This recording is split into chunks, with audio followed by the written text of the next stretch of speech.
भारत की जानिब से पाकिस्तान के खिलाफ की जाने वाली एक और साजिश रशिया ने नाकाम बना दी। ये साजिश क्या थी और रशिया का इसे नाकाम बनाने में क्या किरदार है? आमिर रज़ा मेरे साथ मौजूद हैं, उनसे बात करते हैं। आमिर भाई, ये सारी कहानी क्या है? हमारे नाज़रीन को बताइएगा। अच्छा, ये बिल्कुल कहानी एक है कि रूस जो है पाकिस्तान को इंजन फ़रोख्त करना चाह रहा था, और ये जेट इंजन से जो कि हमें चाहिए थे अपने JF-17 थंडर ब्लॉक 3 के लिए। ये वो ताकतवर इंजन हैं जो MiG-29 में इस्तेमाल करता है रशिया, इसी फैमिली का, यानी उसी फैमिली का एक्सपोर्ट वर्जन है, बेहतर थ्रस्ट के साथ, बेहतर रफ्तार और बेहतर वज़न उठाने की सलाहियत के साथ। सही। ये इसका नाम 93 RDMA है। इससे पहले जो था वो 93 RD है, जो वो अपने MiG-20 में, लेकिन उन्होंने अब एक्सपोर्ट वर्जन बनाया। पाकिस्तान की ख्वाहिश ये थी कि वो अपने ब्लॉक 3 के जहाज़, क्योंकि अब वो भी एक्सपोर्ट हो रहे हैं बिल्कुल। और उनके नए आर्डर्स भी आने वाले हैं। आपको पता है कि कौन कौन से मुल्कों से आर्डर आने वाले जी, हैं। बिल्कुल। उन मुल्कों से आर्डर आने दो, तो पाकिस्तान WS-13 जो कि चाइनीज़ इंजन है, उसकी रिप्लेसमेंट के तौर पर इसको देख रहा था, रशियन इंजन को, और रशिया को मना कर रहा था भारत, क्योंकि भारत उसका पुराना अलाय है और वो चाहता था कि पाकिस्तान को ये इंजन दस्तयाब ना हो। पाकिस्तान ये चाहता था कि उसके पास चाइनीज़ के अलावा भी ऑप्शन मौजूद रहें। देखें, ये है स्ट्रेटजी। बिल्कुल। ये आप चाहे कुछ भी कहें, मतलब पाकिस्तान कोई दरवाज़ा बंद नहीं कर रहा, हर हमने क्यों जगह दरवाज़ा पर बंद बात करना है, करता है और ऑप्शंस अपने खुले रखता है। हमने क्यों दरवाज़े बंद करने हैं?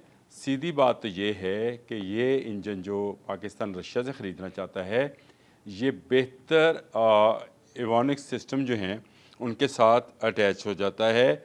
इसकी रफ्तार बेहतर है WS-13 से। इसके वज़न उठाने की सलाहियत मैंने आपको पहले बताया कि आप ज़्यादा लोड डाल सकते हैं जहाज़ के ऊपर। ये इसकी ख़ासियतें हैं, और इसको सिर्फ रशिया जो है एक्सपोर्टेबल मॉडल के अंदर बनाता है। सही। रशिया से जहाज़ ख़रीदता है MiG-29, जिसके गाहक हैं ईरान है, भारत है। भारत है। लेकिन पाकिस्तान जहाज़ नहीं ख़रीद रहा, पाकिस्तान उसका इंजन का एक्सपोर्ट वर्जन ख़रीद रहा है, जो उसके अपने MiG-29 फैमिली के इंजन से बेहतर क्वालिटी का है। सही। तो ये पाकिस्तान के लिए एक अच्छी खबर है कि पाकिस्तान JF-17 थंडर के लिए WS-13 के अलावा भी एक बेहतर थ्रस्ट का इंजन जो है उसको हासिल कर रहा है, जिसकी रफ्तार भी बेहतर है, वज़न उठाने की सलाहियत भी बेहतर है। इससे हमारा जहाज़ जो है मज़ीद बेहतर हो जाएगा। और बात रही कीमत की, तो चाइनीज़ मॉडल जो है WS-13 वो ज़रा सस्ता है, ये ज़रा महंगा है, लेकिन रिलायबल इसलिए है कि एक तवील अरसे से जो MiG-29 है उसके अंदर ये इस्तेमाल किया जा रहा है, और MiG-29 कोई छोटा जहाज़ नहीं है। इस एक इंजन के आने से जिस तरह से आप 5 स्टार होटल का कहते हैं ना कि उसके 5 स्टार क्यों कहा जाता है, तो उसमें बहुत सारी चीज़ देखी जाती है, सर्विसेज, उसके खाने, उसकी सफाई, उसकी बाकी चीज़ें, कमरे बिल्कुल। शमरे सब देखे जाते हैं। तो आपको एक कंप्लीट 4th जनरेशन के जहाज़ के लिए भी ऐसी ही रिक्वायरमेंट होती है, और हमारा ब्लॉक 3 जो है इस इंजन के आने के बाद जो है वो 4th जनरेशन का जहाज़ बन जाएगा, और ब्लॉक 4 जो हम बनाने जा रहे हैं वो बनेगा 5th जनरेशन का जहाज़। तो पाकिस्तान एक स्टेप JF-17 थंडर को मज़ीद आके लेके जा रहा है।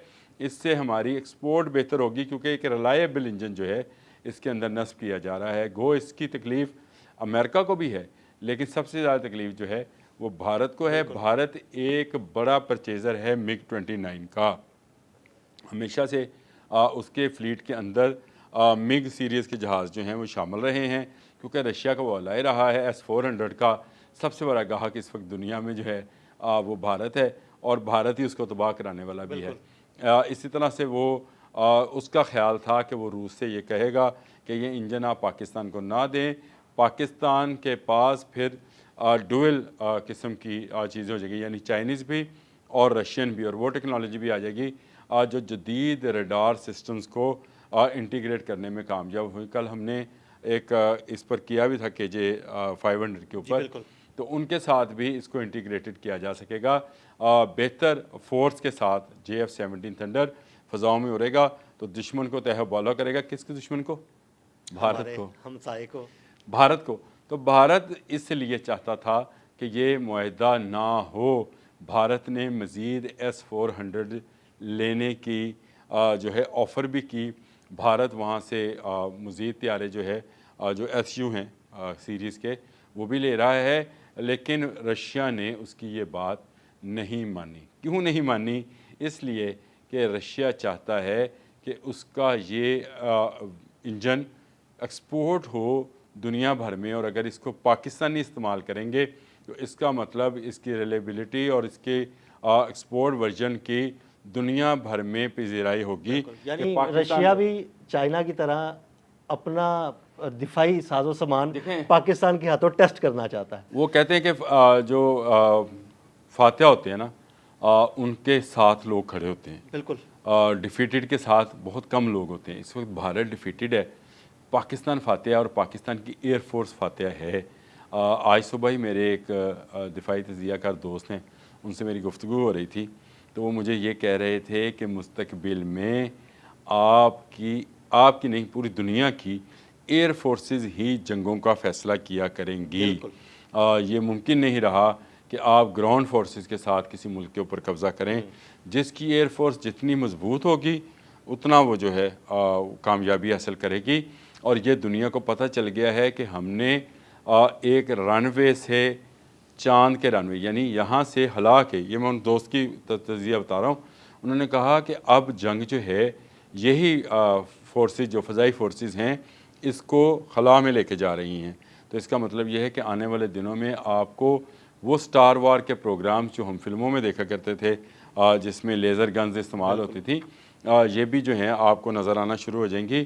لیکن اس وقت کی پوزیشن کے مطابق اگر پاکستان رشیا سے یہ انجن حاصل کر رہا ہے تو پاکستان کا JF-17 تھنڈر بلاک 3 جس کو 3.5 جنریشن کا جہاز کہتے تھے، یہ 4th جنریشن کے جہازوں میں شامل ہو جائے گا۔ اس کی قیمت بھی بڑھ جائے گی اور اس پر لوگوں کا اعتماد میں بھی اضافہ ہو جائے گا، اور پاکستان کا دفاع بھی مضبوط، کیونکہ ہمیں دونوں ملک عزیز سے مراد یہ ہے کہ رشیا بھی ہمارے بہت قریب ہے، ہمیں لاجسٹک کی وہاں پرابلم نہیں ہے، چین ہمارا دوست ہے، اور مزے کی بات، دلچسپ بات یہ ہے کہ چین بھی چاہتا ہے کہ یہ انجن جو ہیں وہ پاکستان میں آئیں۔ چین کیوں چاہتا ہے؟ جو ٹیکنالوجی پاکستان میں آئے گی وہ ایکچولی چائنا میں آئے گی۔ دیکھیں بات سمجھے، دنیا میں اس وقت جو ریس ہے ہم نے ایک کان پہ کیا تھا، تو خوشخبری یہ بھی ہے کہ کان کے لیے انجن جو ہے امریکہ سے لینے سے انکار کر دیا ترکی نے، اور اس پہ اپنا انجن اس نے ڈیولپ کر لیا ہے۔ اب گیم ہے، میں نے جب آپ سے کہا کہ یہاں سے خلا تک گیم ہے تو انجن کی گیم ہی ہے۔ کوئی فورس ہوئے گی نا جو انسان کو خلا تک لے کے جائے گی، وہ کیا فورس ہوئے گی؟ وہ انجن ہوگا۔ تو اسی انجن کو لے کر اس وقت دنیا جو ہے اس کی نظریں بہت سارے کمپنیز پر ہیں۔ ہمیں جو رشیا سے بہتر انجن مل رہا ہے تو ہم اس کو کیوں کریں گے؟ ہاں جو 5th جنریشن کا انجن ہے وہ ہم ضرور چائنا کے ساتھ ہی اس کو ڈیل کریں گے، کیونکہ چائنا کے پاس 5th جنریشن کی کافی بڑی رینج ہے یا بہت زیادہ اقسام ہیں ان انجنز کی، اس کے لیے ہم کریں گے۔ لیکن ترکی بھی ہمارا بھائی ہے، اگر اس نے انجن ڈیولپ کر لیا ہے تو اس پر بھی غور کیا جا سکتا ہے۔ اوپن ہے ہمارے لیے مارکیٹ۔ چین ہمارا بھائی ہے، دوست ہے، ہمسایہ ہے، لیکن رشیا سے بھی ہماری کوئی دشمنی نہیں ہے۔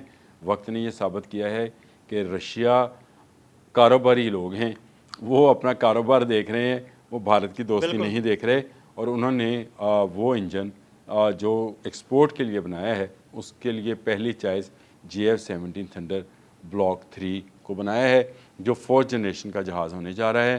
اور یہ 4th جنریشن کے جہاز میں اگر ہم اسٹیلتھ ٹیکنالوجی شامل کریں گے تو یہ سپر اسٹیلتھ ٹیکنالوجی، تو یہ 5th جنریشن میں چلا جائے گا، یعنی ایک سٹار اور اس کا بڑھ جائے گا، بہتر رڈارز کے ساتھ، بہتر ایویونک سسٹم کے ساتھ، بہتر مسائلز کے ساتھ یہ چلے جائیں گے 5th میں۔